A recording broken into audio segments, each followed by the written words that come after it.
هرگه کنم یادی پدر بر لرزه می آید دلم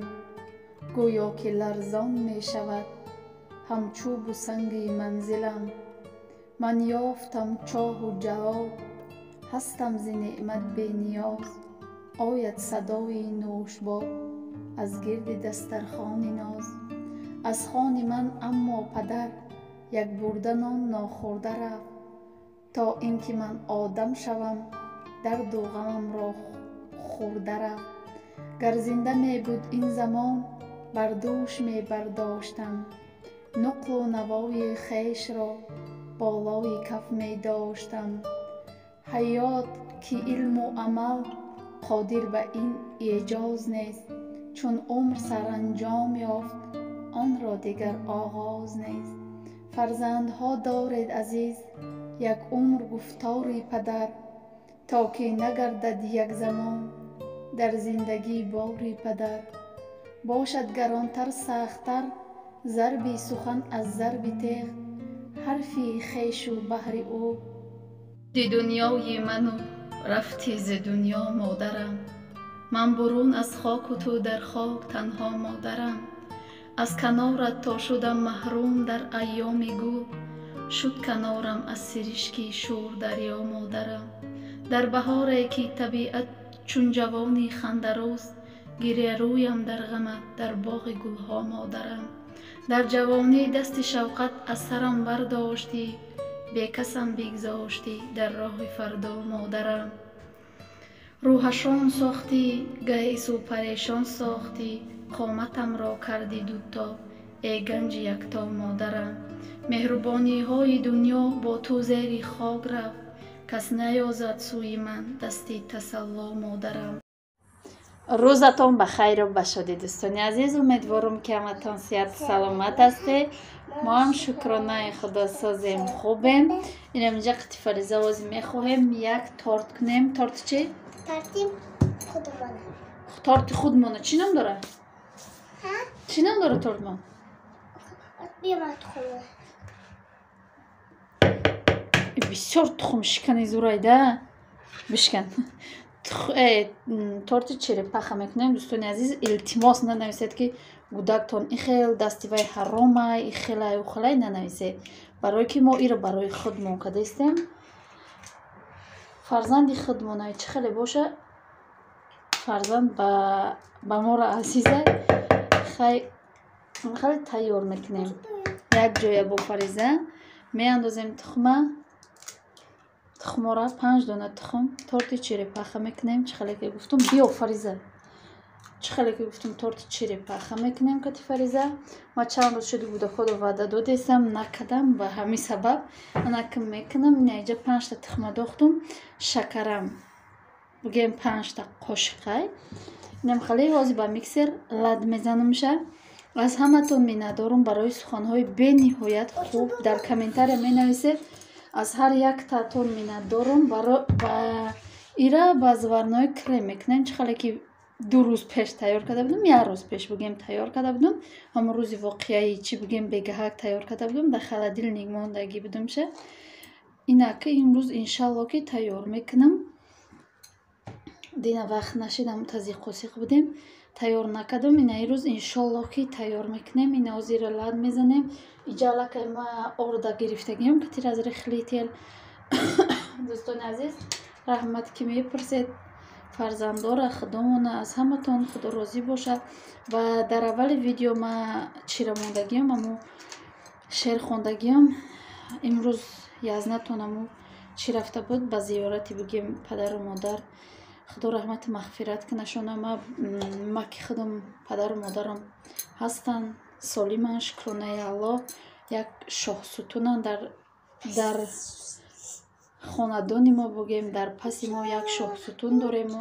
ما خیلی با همه چیارو میبینیم همه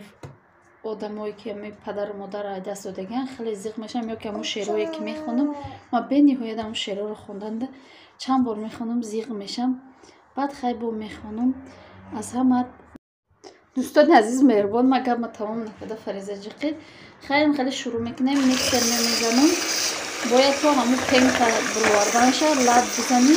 دوستان عزیز این ما وارد میزنیم میگم که در چند میده مخیل میشود این خیلی به ایست لد زده میستیم. دوستان عزیز مهربان همی قش بسنده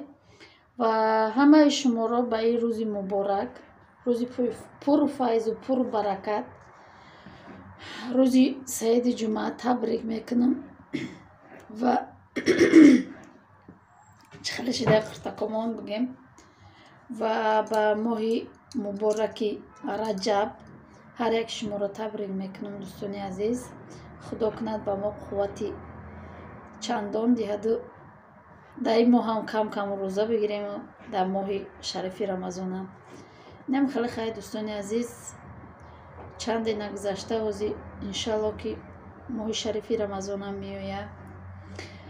خیلی میقطعی کردم و خیلی چی بدم نمیکنیم برای که از خیلی تیل می اندازم شد نمیخیل با مدت 10 دقیقه زدم نمیخیل شد خوبی شد وزی اکا ارچه می اندازم ارچه انداختم خیلی تا دادم میگیرم یاردم چی ما چی رفت با قطیاکش با سری محوش رفتن رو دو روزای هوا افتوا که خشورایم افتوا که خشورایم نکیم خیلی کم کم شمال خنک داره چی میکنه رفته محوش میارم قطیاکش اگر قطی یا بروی در 200 میوی محوش هم که استر میگرد با فرضی قطی استیز را میگرد محوش به نهایت سوستای اینم خیلی خیلی. دوستان عزیز نغزه که اگم یک طرف میکویم شود در لیست میگذاریم تا که بپزه خیلی همه میتونه چری پخره اونه که من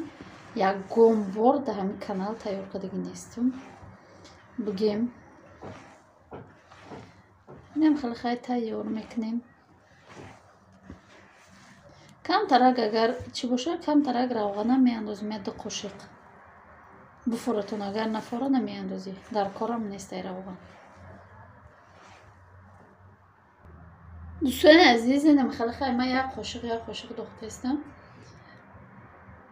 دور دور خیلی بود دام میکنم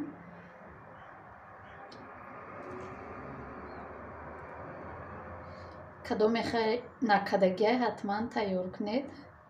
کدام کدگی در کامنتاری بنویسه کدام تورت با مزه تره که کدام تورت بسیار دوست میداره. من میخوام میدوی را همون تیار میکردگی من هم دوست میدارم که با مزه میآید که در خدمت آقای محبوبه بسیاری بد انا ما اینای لیست میگیرم میمانم و بعد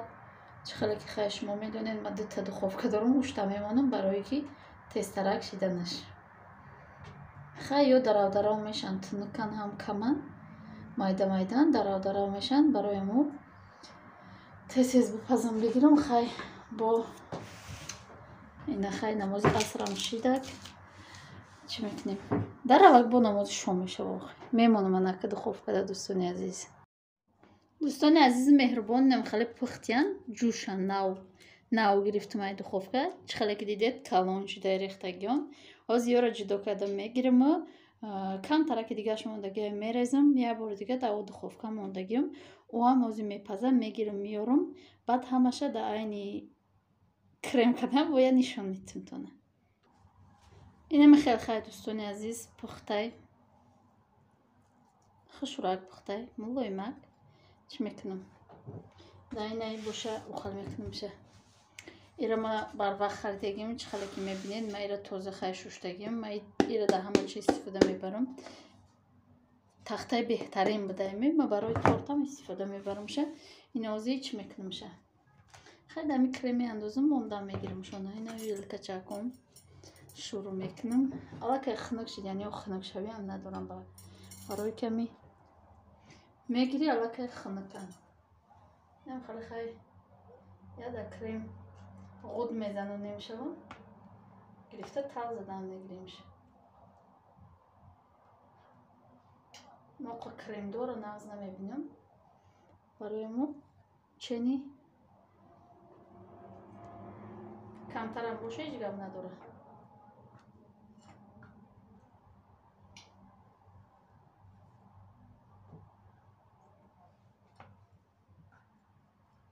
من همین تورت چریپخه یکم بار وقتی که بگیم در وقت استودنتیم خورده بودم یک تا همکورسمون چی داشته زود روز داشته بعد خودش پخته آورده قبا مزه بود که با داین استودنت چخله آخه در وقت گشنگی من آورد حاضر مزه شاید من نمیرم همو تورته هم قبا مزه بود که دیگه دختر کویر چی دوختی کو رسیپت شد تموده خچ کردن خب چرا رسیپت شد که میگم خیر میا بچینم بیسکویت قطعی خالی کرمی заварной تایید заварной крем بود به حد با مزه بود نیکی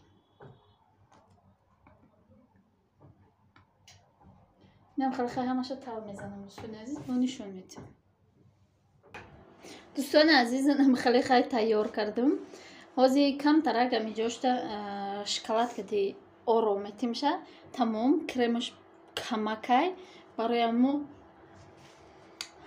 نگید که کمای заварное با مزه میویه اینمی کم ترکم باشه تاگه توروش همی قید داره با فکرم که با مزه میویه برای که علاقه مو لای مکای برای مو با مزه کای با مزه شا بریده با نشون میتیم که نچشیده اینمی خیلی دوستان عزیز تورته که مو تیار شد کوشش کردیم که رنگ چریپخه نمیشه خیلی با مو اشتیای تمام حتما که ایره با بریده در یکم ویدیو نشون میتم حاضرم با بری خواهیش گم نداره نکیم حاضی نمیبریمشه نصیب انشالله یا یک قدیر ترک میبریم برای که گوداکای ما طاقت نمیکنن وقتی که برای خودمون کدم دیگه میگن اوچه بیا چکو ببریمشه یا برک بچشیم ببریم یا برک بچشیم برای ما ممکن از یمی یا 2 minut پس ترک میبریمشه حتما که خیلی بریدیم تا ویدیو را منتج کردن با میپرتیم اگر که نبریدیم با پگه نم خیلی دوستان عزیز در اینجا باشه ویدیو را با پایان میرسونم تا ویدیو آینده در پناه خدا باشد خدا نگهداری هر یکی ما و شما باشد و دوستان عزیز روز شوهرم بالنیسه رفته بود لکچینی گرفته دقش دعاگو باشید تشترک خدا شفای کاملش بتیه خیر